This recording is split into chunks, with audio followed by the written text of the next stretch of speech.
দীর্ঘ প্রতীক্ষার পর দুই জেলার মানুষ আজকের উদ্বোধনের জন্য উচ্ছ্বাসে ভাসছেন।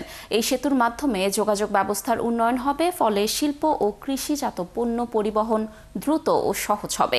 এছাড়া ছোট ও মাঝারি কলকারখানা স্থাপনের সুযোগও বৃদ্ধি পাবে। চীনা স্টেট কনস্ট্রাকশন ইঞ্জিনিয়ারিং কর্পোরেশন এলজিইডির তত্ত্বাবধানে সেতুটি নির্মাণ করেছে। এটি বর্তমানে এলজিইডির আওতায় নির্মিত দেশের বৃহত্তম সেতু। সেতুটির দৈর্ঘ্য 1490 মিটার এবং প্রস্থ 9.60 মিটার। লেন সংখ্যা 2, মোট স্প্যান সংখ্যা 31টি। এটি গাইবান্ধা জেলার সুন্দরগঞ্জ উপজেলার হরিপুর ঘাট থেকে কুড়িগ্রাম জেলার চিলমারি পর্যন্ত বিস্তৃত। 2014 সালের 26শে জানুয়ারি সেতুটির নির্মাণ কাজের উদ্বোধন করলেও নানা জটিলতা কাটিয়ে 2021 সালে এর নির্মাণ কাজ শুরু হয়।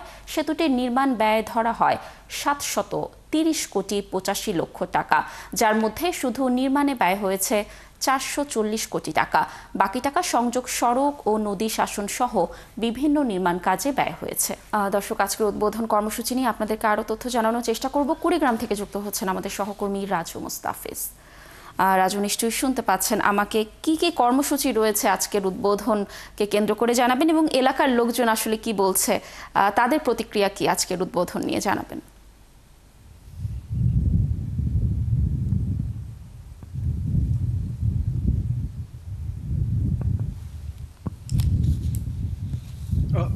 ধন্যবাদ কানিজ আপনাকে। আসলে কুড়িগ্রামের যে অবস্থাটা, আমি এই মুহূর্তে কুড়িগ্রামের চিলমারি পয়েন্টে আছি এবং এই ব্রিজটি আসলে একদিকে চিলমারি, অন্যদিকে গাইবান্ধার সুন্দরগঞ্জ। আজ 12টার দিকে উপদেষ্টা আসবেন এবং ইনি এই ব্রিজটি উদ্বোধন করবেন। আপনাকে বলে রাখি যে কুড়িগ্রামের এই ব্রিজটি দীর্ঘদিনের একটি প্রতীক্ষিত ব্রিজ। আসলে কুড়িগ্রামের সবচেয়ে বড় ব্রিজ এবং ধরলা তিস্তা যে নদীর উপর এটি তৃতীয় ব্রিজ। এই ব্রিজটি 1490 মিটার দৈর্ঘ্য এবং এটি প্রায় খরচ হয়েছে প্রায় 700 কোটির মতো। মূল ব্রিজে খরচ হয়েছে 365 কোটি টাকার মতো।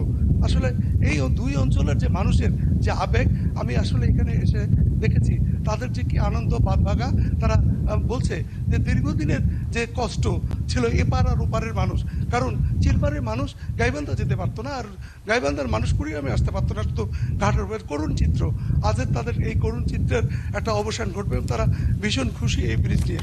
আসলে এই ব্রিজটির কারণেই তো টোটাল উত্তরাঞ্চলের যে মানুষের যে একটি পরিবর্তন আসবে এবং এখানে ব্যবসা বাণিজ্য সহ সব কিছুর একটা পরিবর্তন মনে করছে স্থানীয় মানুষরা। তারা বলছে যে এখানে যে চিলমারি যে নদী বন্দরটি আছে এটি সহ মুন্ডাবাড়ি যে সোনাহাট স্থলবন্দর, এটি একটি সংযোগ হবে এবং ঢাকা থেকে কুড়িগ্রামের দূরত্ব প্রায় 100-রও বেশি কিলোমিটার কমে যাবে এবং এতে সময়ও যেমন কমবে, পাশাপাশি সাশ্রয় হবে মানুষের টাকার।